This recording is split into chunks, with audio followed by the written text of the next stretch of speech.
Welcome to the History of European Theatre podcast, and thanks for joining me on this journey through millennia of theatrical history. Episode 126, Shakespeare's Borrowed Feathers, a conversation with Dr. Darren Freebury-Jones. I recently had a chance to talk with Dr. Darren Freebury-Jones, who's recently produced a new book called Shakespeare's Borrowed Feathers, in which he uses recent textual analysis studies as a basis for a discussion of the influence of other early modern playwrights on Shakespeare. In the book, he details the way in which large database studies can enhance our understanding of the influences of one early modern playwright on another, but also addresses the issues that can arise if such studies do not take other factors into account. It's a very interesting read, and I was very pleased when Darren agreed to talk to me about his work. Dr. Darren Freebury-Jones is author of several works on early modern theatre, including Reading Robert Greene, Recovering Shakespeare's Rival, and Shakespeare's Tutor, The Influence of Thomas Kyd, and his latest work, Shakespeare's Borrowed Feathers, will be published in October 2024. Darren is Associate Editor for the first critical edition of the collected works of Thomas Kyd since 1901. He has also investigated the boundaries of John Marston's dramatic corpus as part of the Oxford Marston project, and is general editor for the collected plays of Robert Greene, published by Edinburgh University Press. His findings on the works of Shakespeare and his contemporaries have been discussed in national newspapers in the UK and on BBC Radio. His debut poetry collection, called Rambling, published by Broken Sheep Books, was published in 2024. In 2023, he was elected a Fellow of the Royal Historical Society in recognition of his contribution to historical scholarship. I spoke to Darren via Zoom. So in the book, you aim to show how early modern playwrights influenced Shakespeare. I think the idea of the value of putting Shakespeare and other early modern playwrights into the context of their time is something that anyone who listens to this podcast would be well aware of. But are there other aspects of the literary world of the period that drew you in to study it? Thank you, Phil. Wonderful question. It takes me back to my undergraduate days at Cardiff University. So I've always had an interest in Shakespeare since I was a teenager. And while I was in my third year at university, I was at a crossroads. So I actually wanted to be a professional actor. And that year, I wasn't quite ready for drama school. So I say I wasn't quite ready. That's what I like to believe. But I didn't get in that year. I like to believe I would have the following year. And I was always interested in the idea of collaboration as well, because putting on a play, for instance, is a inherently collaborative exercise. Yeah. And it was in my third year at university that we were doing a module on bibliography, and we were looking at an early modern play called The Book of Sir Thomas More. So it's dated around 1600, and we think Shakespeare is one of several contributors. You've also got writers such as Thomas Hayward, Thomas Dekker, Anthony Mundy and so forth involved in that. And we were looking at the John Jowett edition of that play in the 2005 Oxford Shakespeare. And what was really interesting with that particular edition was that Jowett was trying to replicate the manuscript kept at the British Library. So suddenly you could see one author's hand taking over the other. And there was something about the detective sleuthing involved and looking at the differences in melody between writers that really fascinated me. So I became really interested in how authors interacted with, engaged with each other, imitated each other, and indeed co-authored plays. So I guess collaboration, that interest in performance, and also the idea of early modern drama, not just as highbrow, stuffy literature, but thinking of early modern drama as an entertainment industry, that this was fundamentally a business operation designed to make money, designed to entertain and engage audiences. And I think that's a really useful way of thinking of early modern drama, and how different plays, like movies today or Netflix series, were trying to duplicate each other. So if you get a hit on Richard III, well, I'll tell you what, why don't our rival company put on another play about Richard III. Or you get a really interesting example with Shakespeare's King John, written around 1596 for the Lord Chamberlain's men, where he's essentially got a copy of the 1591 edition of an earlier King John play, The Troublesome Reign of King John, at his elbow on his writing desk. That was a Queen's Men play. So it's useful thinking about Shakespeare as a modern screenwriter there, essentially commissioned to pen a remake of an older hit from a now defunct studio. Yeah, still the best way of getting a script cheaply, it's said. And quickly. So that's great. That definitely leads us in to talk about your latest book, where you examine the textual analysis of early modern plays that's been undertaken by other studies. Can you just outline for us what the process of that type of analysis is and what you see the benefits are, and maybe what some of the pitfalls are as well? Yeah, so in terms of looking at the textual analysis of early modern plays undertaken by others, this largely pertains to the field of authorship attribution studies. So a field that tries to work out who wrote what. And it's a field of study that we can trace back to the 19th century, where older scholars observed differences in verse styles between writers. So, for example, Shakespeare, right from the start of his career, differs significantly from university-educated playwrights such as Christopher Marlowe or Robert Greene in incorporating the so-called feminine ending, which is a bit of a sexist term, but it essentially means an 11th syllable, an unstressed syllable added to a verse line. The most famous example would be in Hamlet. To be or not to be, that is the question. And as Shakespeare's career progressed, scholars noticed in his later plays that other dramatists such as John Fletcher actually used the so-called feminine ending much more frequently than later Shakespeare did. So the 11th syllable line, as early modern drama progresses, becomes the norm rather than the exception. And scholars have also observed differences in vocabulary and also how writers were apt to repeat their favoured phrases. So, for example, in one of the Henry VI plays, Margaret uses the phrase, "within the compass of my curse." And this is a phrase that Shakespeare recycles for Aaron's speech, the delicious villain, in Titus Andronicus. So these older scholars were very much dependent on their readerly memories, and many of them were highly perceptive and really tremendous scholars who were very sensitive to differences in authorial style. When it comes to phraseology, one of the things I do with the book, it's very much a fulcrum of the book actually, is I use a database designed by software engineer Pervez Rizvi titled Collocations and Engrams. So that's a database of practically every play of the early modern period. And what it helps you do is rank plays according to how many unique phrases they share. So phrases found nowhere else in early modern drama. And what's been quite fascinating with using that database is we can see that plays are linked according to unique phrases by genre.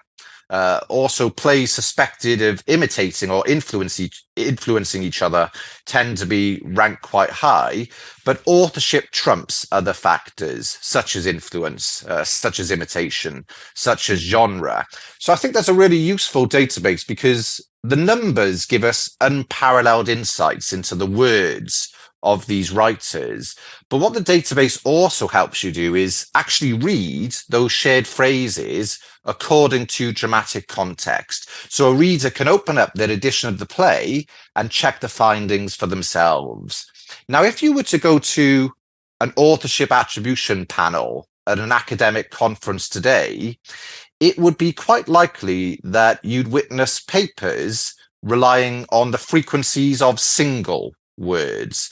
So a lot of scholars like to examine function words such as and or of.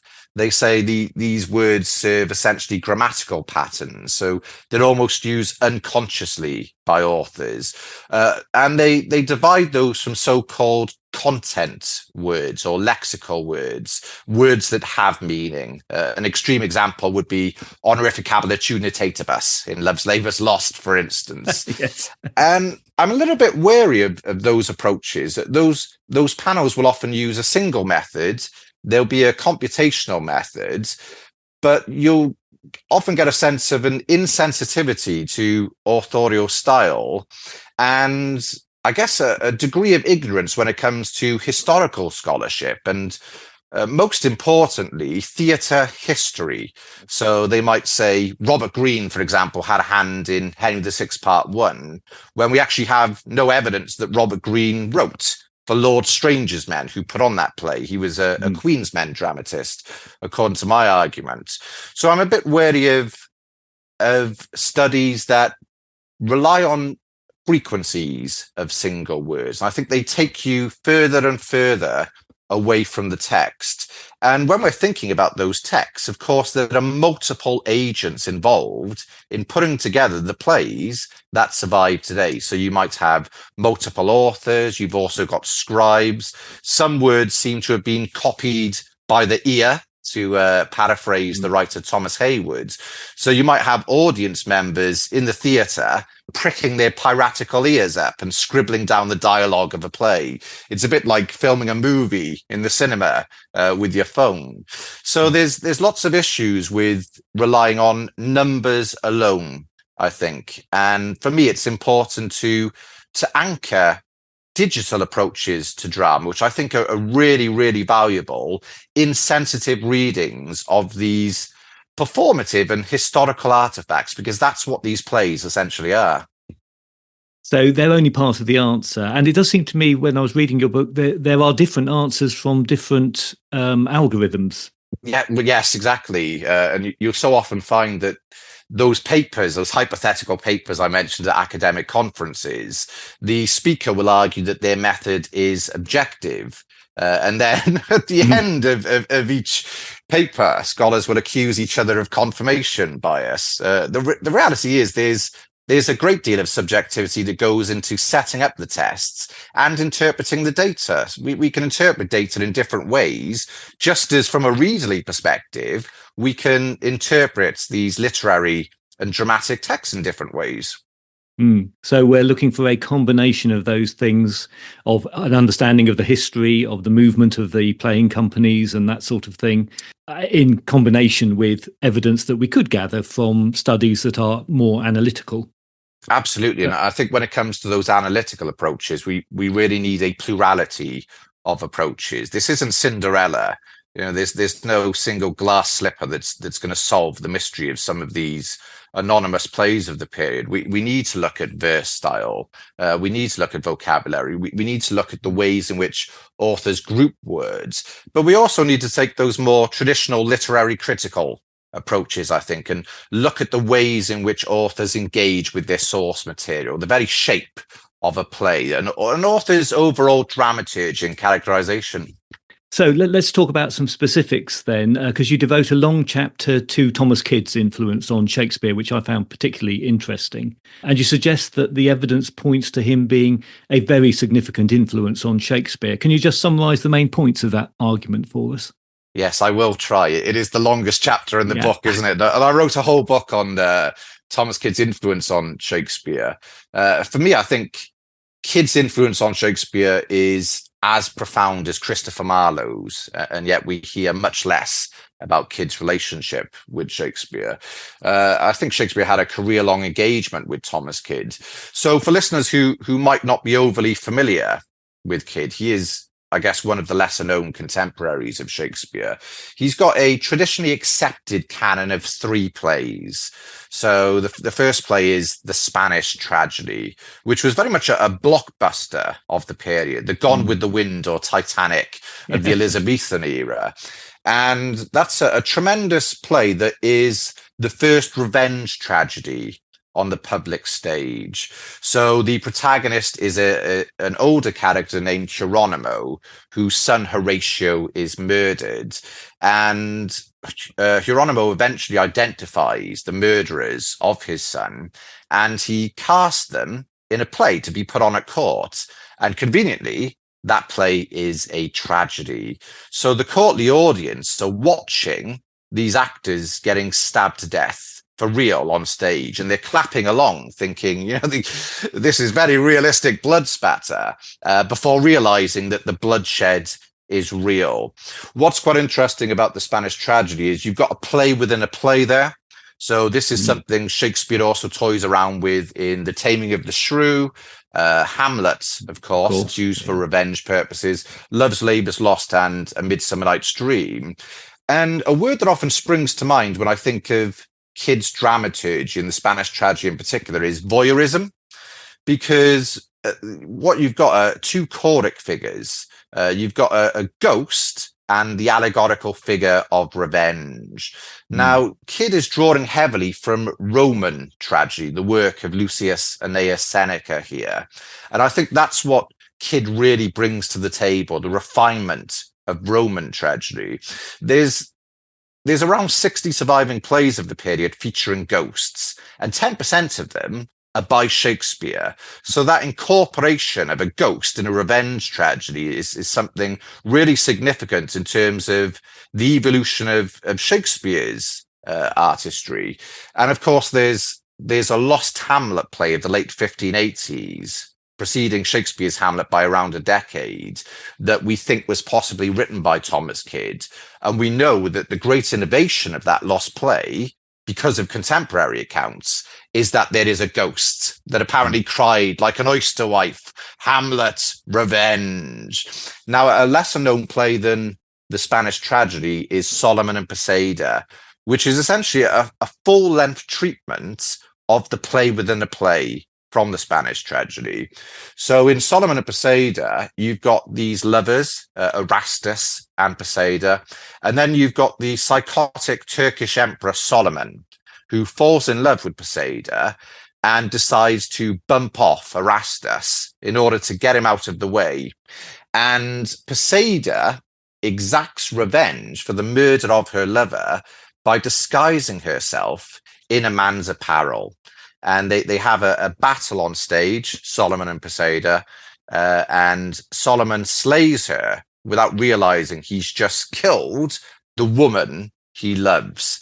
And Poseida, when he lifts her beaver up, says, "Kiss me." And Solomon willingly obliges before realizing that Poseida has poisoned her lips. So it's a wonderful intrigue plot. And a great thing about Thomas Kyd, I think, is that he carves out a lot more space for female characters in tragic narratives, these vengeful female characters that we also see in the likes of Margaret in Shakespeare's Henry VI plays, and who influenced Shakespeare's characterization of Lady Macbeth. Now, the third traditionally accepted Thomas Kyd play is Cornelia, and that's a play that is a translation of a French closet drama, a tragedy, and its events take place around the same time as Shakespeare's Julius Caesar. And a lot of scholars think that Shakespeare maybe consulted Cornelia for characterization purposes when it came to the likes of Cassius and Brutus in his Roman tragedy of Julius Caesar. So that's just the traditionally accepted plays. And I think in terms of style, Shakespeare is much more similar to Thomas Kyd, who was a non-university educated playwright, than he is to the likes of Christopher Marlowe or George Peele or Robert Greene. So I was talking about feminine endings earlier. The only other dramatist to approach Shakespeare's high rates during the Elizabethan period is Thomas Kyd. So like Shakespeare, he recognizes the need for some linguistic flexibility. And Thomas Kyd also delights in fusing words together, so-called compound forms like stately written, flaxen haired, or a particular favorite of mine in Solomon and Poseida, pinky-eyed. And this is something Shakespeare takes up as well. He delights in compound forms. You've only got to open up an edition of Love's Labour's Lost, for instance, to see that.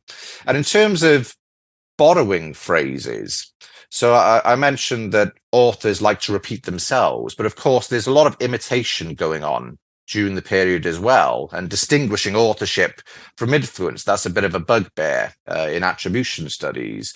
But Shakespeare's dramatic language is closer in many respects to Thomas Kyd's than it is to playwrights such as Christopher Marlowe.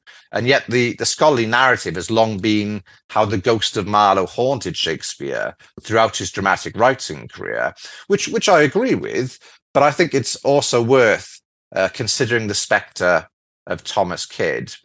I'm associate editor with Brian Vickers, who's general editor of a new edition of the works of Thomas Kyd. And we also add several plays that have long been attributed to Kyd in scholarship. So we attribute the true chronicle history of King Lear. So this was a source for Shakespeare's tragedy of King Lear.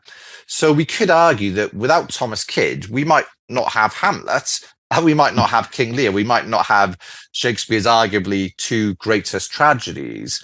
Now, I say tragedy.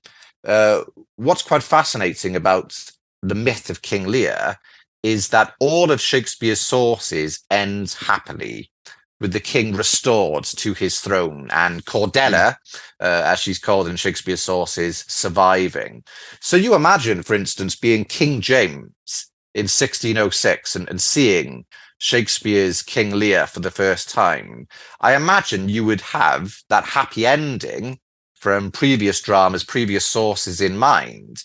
And Shakespeare, I think, uses that myth and those analogues in order to pull the rug from under audience members' feet. So instead of providing a happy resolution, instead you have a moment that the critic Samuel Johnson couldn't bear to reread. The ending of King Lear. He found it so harrowing when the king walks onto the stage and says, "Howl, howl, howl, howl. Oh, you are men of stone," clutching the corpse of his daughter Cordelia in his arms. And we know that Shakespeare's King Lear was performed on St. Stephen's Day or Boxing Day before King James, which is quite the Christmas present, I think. Yes. We also attribute a comedy called Fair Em, the Miller's Daughter of Manchester, to Thomas Kyd. So there are a lot of really interesting correspondences in terms of dramaturgy and style between that light comedy and Thomas Kyd's canon, despite the fact that it's an abridged comedy and Kyd's traditionally accepted plays are largely tragic, or totally tragic, actually.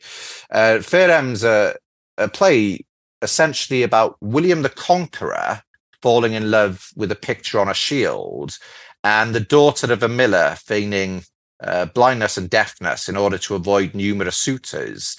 But there's a really interesting moment when you have several lovers overhearing each other pronouncing their love, and it's so similar to the scene between the male characters in Love's Labour's Lost. So you're getting a sense of this wonderful ornate patterning, and I think you see that in the Spanish tragedy when the audience are watching the ghost and the figure of revenge, who are watching the figures on stage, who are then watching a play within a play. And the sixth and final sole-authored play that we give to Kyd is Ardna Faversham, which is a true life crime drama about a wealthy landowner in Kent, Thomas Arden, being murdered by his wife, some bumbling assassins, and his wife's bit on the side, Mosby. And that's a play that has caused huge rifts in academic discussions, because I think Kyd and early Shakespeare styles are so similar that scholars have had some trouble distinguishing them.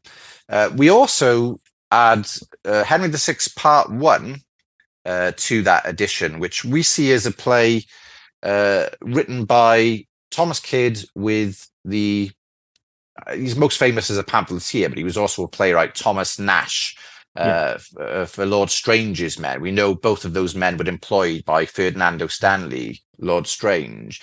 And it's a play originally known as Harry the Sixth, which is actually very little about Henry VI, who only appears on stage in Act 3 and is not really a Wars of the Roses play, but seems designed to capitalize on the success of Shakespeare's Henry VI plays, which I see originally as a two-parter, as opposed to a trilogy.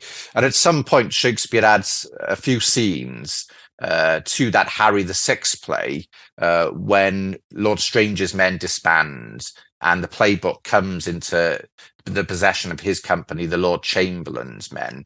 And the most famous addition to Harry VI would be the wonderful Temple Garden scene, the plucking of the white and red roses, completely unhistorical, but a wonderful Shakespearean scene. And we also attribute an early chronicle history play, The Reign of King Edward III, to Shakespeare and Thomas Kyd as a direct collaboration. Oh, right. Okay.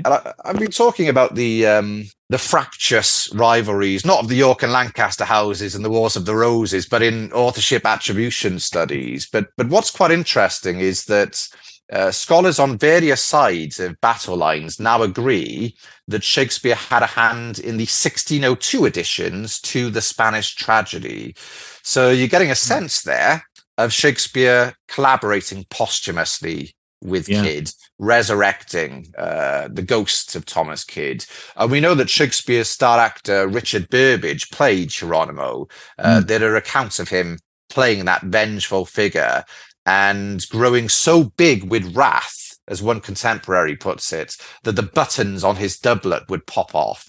So I think Shakespeare had like I said, a career-long engagement with Thomas Kyd, and Kyd needs, I think he requires a lot more recognition as a truly tremendous and innovative dramatist of the period. Yeah.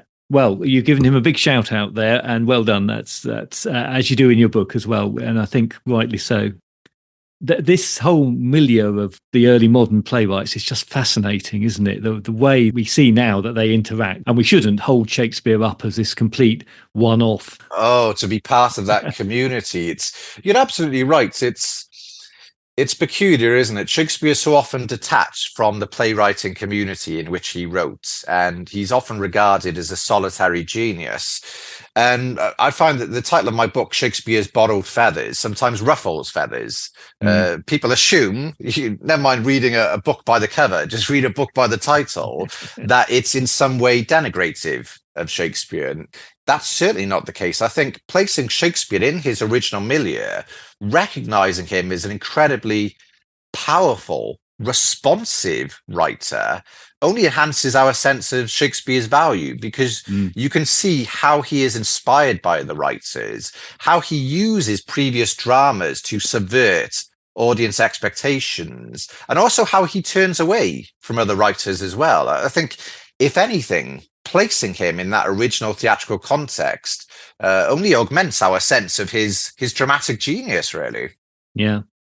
Well, let me finish up with asking you one more question then, because I can't pass up the chance to talk to you about Robert Greene, because I know you've done a lot of work on Robert Greene. And when I spoke about him on the podcast, I pretty much gave the traditional view that he was an impoverished and bitter and very ill man when he wrote those famous borrowed feathers lines about Shakespeare. I mean, despite his success as a playwright, as an author, he's rather a forgotten character now. So do you think we, and I include me in that, have done him an injustice? Can we see that he also influenced Shakespeare?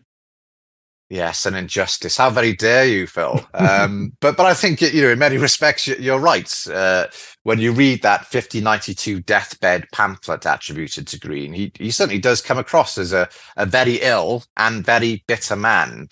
And I think the name Robert Greene, if it's mentioned in academic circles, if it gets a response at all, it's usually a judgmental frown or an ironical squirm of the eyebrow. And you're right, he is a largely forgotten figure in terms of early modern drama. Some listeners might recognize him as Shakespeare's pantomimic arch rival, played by Mark Heap in the British sitcom Upstart Crow. Yes. Some listeners might even recognize him through a a fairly famous woodcut engraving of him suited in death's livery, where he looks like an ear of corn or a particularly pensive banana. But I do think we've done Greene something of a disservice. We know that Shakespeare adapted his prose romance Pandosto for his romance play The Winter's Tale. What I found with my book is, quite interestingly, given that there's a lot of discourse of plagiarism surrounding Robert Greene's claim that Shakespeare was an upstart crow beautified with our feathers. I think that's wrong-headed. But in any case, there's actually very little evidence of Shakespeare engaging with Greene's dramatic language. So maybe he considered Greene's phrases vile. I'm not so sure. But I think Greene did have a profound impact on later dramatists, including Shakespeare, even if it wasn't necessarily direct on Shakespeare, because I think Greene made huge contributions to the evolution of commercial drama. So his earliest play, we think, is Alphonsus, King of Aragon. And that's a play that's very much riffing, like so many plays of the period, on Christopher Marlowe's highly successful Tamburlaine plays. But I think Alphonsus, King of Aragon is a great drama in itself. So in that play, you've got some really visually splendid moments. You've got a brazen head belching forth flames of fire. You've got the goddess Venus descending from the rafters in a throne and ascending at the end of the play. It's a visual feast, I think, of a drama, and it's also got a lot of intrigue in it, and I think it's highly entertaining. But Greene's most famous drama would probably be Friar Bacon and Friar Bungay.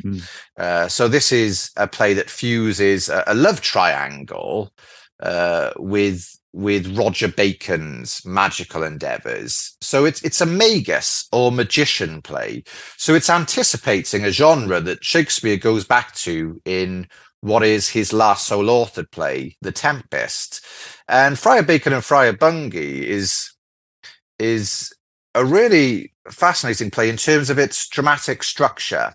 So a lot of scholars have argued that Greene actually introduces the double plot in Friar Bacon and Friar Bungay, as opposed to the main plot and a comic subplot. And other scholars have argued that there's multiple components involved in the structure of Friar Bacon and Friar Bungay, which I think is testament to Greene's wonderful craftsmanship and his plotting abilities, which he was praised for.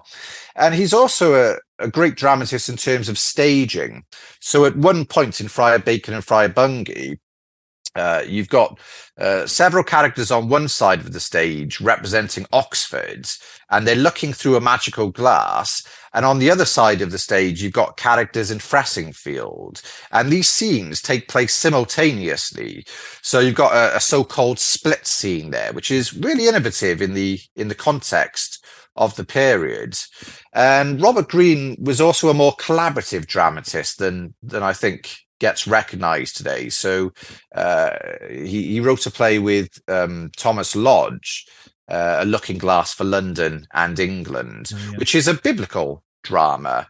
So that's quite a profound contribution to commercial drama in itself, the introduction of biblical dramas that we see in later plays like George Peele's David and Bathsheba, for instance. And it's a curious play because it's quite finger-wagging, quite moralistic, and it depicts the city of Nineveh, a city of sin and the fall of that city, and it essentially criticizes audience members for going to the theatre rather than the church, which is a really curious approach to making money, I think, putting on drama. But again, you're getting a sense of Greene's visual spectacle with that play. So you have a character swallowed whole by a whale at one point, and another character is struck by lightning. So Greene and Lodge are really taking advantage of special effects that were at their disposal: pyrotechnics, fireworks on stage, rumbling sheets, thunder sheets, to simulate the sound of thunder. And then you've got another play written solely by Greene, which is The History of James IV. What's quite interesting about The History of James IV is it's not a history play at all. It's a romantic play of love and adultery with comic interludes. And James IV wants his wife, Queen Dorothea, dead because he's fallen for another woman. And Queen Dorothea disguises herself as a page, and you get a lady named Lady Cuthbert Anderson, who essentially falls in love with her, thinking that she's male. So Greene there, he's harking back to plays such as John Lilly's Galatea, where the two female characters in that play, Galatea and Phillida, fall in love. They're disguised as boys. They don't realize that they're both female. And it also looks ahead to Rosalind's relationship, I guess you could say, with Phoebe in As You Like It. So Greene's experimenting with the androgynous attractiveness of boy actors on stage, playing female characters who in turn disguise themselves as boys.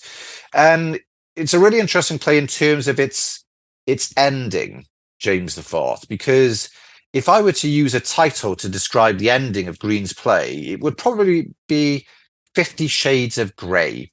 And not for the reason you might suspect, but I think it's not black and white, that comic resolution to that romance play. There's darkness amidst the pockets of light, because Dorothea and James are reunited, but of course we've seen that he's a scandalous character, and it's the kind of play that you will leave the theatre thinking, well, there you go, there's the happy resolution, there's a sense of union, as we so frequently see in comic plays of the period, but scratch away at the surface and I think you'll get a sense that all's not necessarily well. And in that respect, it very much looks ahead to Shakespeare's later plays, which are hard to pigeonhole in terms of genre. Plays like Measure for Measure, All's Well That Ends Well, where those comic endings don't necessarily feel like they spring organically from the dramatic narrative. So I think Greene is a really wonderful dramatist in terms of his innovations when it comes to blending genre, mixed mode writing. And I mentioned As You Like It earlier. Greene also writes a play based on Ludovico Ariosto's poem, Orlando Furioso. So again, that's a difficult play to pigeonhole in terms of genre, because Greene's blending chivalric romance with revenge tragedy. And as in Shakespeare's As You Like It, in the figure of Orlando, love is a kind of madness in those plays. I also add a couple of additional plays to Greene's canon, and one is Selimus, which I see as another collaboration with Thomas Lodge, and that's another so-called Turk play. So that genre of the Turk play we see more famously in Marlowe's Tamburlaine plays, also Thomas Kyd's Solomon and Poseida. It was a hugely popular genre in the 1580s and 1590s, and I think when Shakespeare writes Othello, he's harking back to that genre once again to subvert audience expectations, because in those Turk plays, the Turkish figures often take center stage and they are the villains. So in Othello, of course, you've got the Venetians preparing for a naval battle with the invading Turks who are heading towards Cyprus, that very important strategic holding. So audiences familiar with those older Turk plays might expect to see the villains take center stage, those Turkish figures. But instead, of course, the threat of Turkish invasion is displaced because the fleet is dispersed. So again, Shakespeare's subverting expectations, and Selimus is quite a gross play. It's quite harrowing. You get a real sense of morose delectation. So at one point, you actually have a character on stage have his eyes plucked out. So that's anticipating Shakespeare's King Lear by quite a distance. And I also attribute Greene solely to Robert Greene. So this is a play that fuses Roman tragedy with British history. And it's a play that provides an interesting link with Shakespeare because it was included in Shakespeare's 1664 third folio. So some people have found that quite interesting, that a play that we think was by Robert Greene actually ending up in a collection of Shakespeare's plays. So yes, I think we have done something of a disservice to Greene, because I think Shakespeare's plays, as well as the dramas of several other contemporaries, would be quite different, would it not, for Greene's profound contributions to the evolution of commercial drama. And I think Greene's dramatic and stylistic feathers are far more colourful than have often been credited, and actually enabled later writers like Shakespeare to take flight. Okay, so we should forgive Greene his misstep over Shakespeare and look at his work and enjoy that for what it is. Well, it's very curious, that Groat's worth of wit passage, and it's caused a lot of debate in terms of authorship. Some people think maybe Henry Shettle, who copied out Greene's bad handwriting, was responsible for it. I'm not really convinced. He denied it pretty vehemently, didn't he? Yes, as other writers did. It was a really interesting instance in early modern London of attribution studies, because Thomas Nash got accused of it as well. So they were all trying to work out who wrote this passage. But I don't see it as an accusation of plagiarism. I think Greene is essentially saying that these actors are getting more credit than us. I think he has beef with the players, and you can kind of understand that even from a modern perspective. So if we name a Netflix series, we're probably more likely to name some of the actors involved in that series than the writers necessarily. Sure. Yeah. And I do think it gave Shakespeare an advantage over other playwrights, because we know he was an actor. He acted in his own plays. The 1623 First Folio tells us. He also acted in plays by Ben Jonson, as we know through the 1616 Ben Jonson Folio. So he's got first-hand experience, I think, of delivering the words of other writers on stage and getting a sense of what works, what doesn't work. But Greene complains that Shakespeare, as he calls it, we get a lot of bad puns in invective pamphlets during the period, that this Shakespeare thinks he can bombast out a blank verse as the best of you. But if you go back to the grammar school education of Shakespeare and every other boy of the period, there was a real emphasis on imitation, bettering your instruction, to paraphrase Shylock in The Merchant of Venice. So of course Shakespeare would try and bombast out a blank verse as good as the likes of Christopher Marlowe, because that's essentially what he was taught to do from a young age. Yeah, fascinating. And I know that you're going to be talking again about Robert Greene soon. Do you want to let us know about that in case anyone's interested in joining you? Yeah, so I'm giving an online talk for the Rose Playhouse at 6:30 p.m. UK time on the 22nd of July. And the talk is titled Borrowed Feathers, Robert Greene and the Rose Playhouse. So I'll be cheerleading for Greene and trying to broaden our understanding of his contributions to various theatrical repertoires in plays performed at the Rose. My thanks to Darren for taking the time to talk to me. If you missed the podcast episodes on Marlowe, Greene and Kidd, our conversation might prompt you to want to go back to season 5 of the podcast. That's episode 88 to 113 for my own take on those playwrights, their work and their influence. As Darren mentioned, he's giving an online talk on Robert Greene in aid of the Rose Playhouse on the 22nd of July 2024.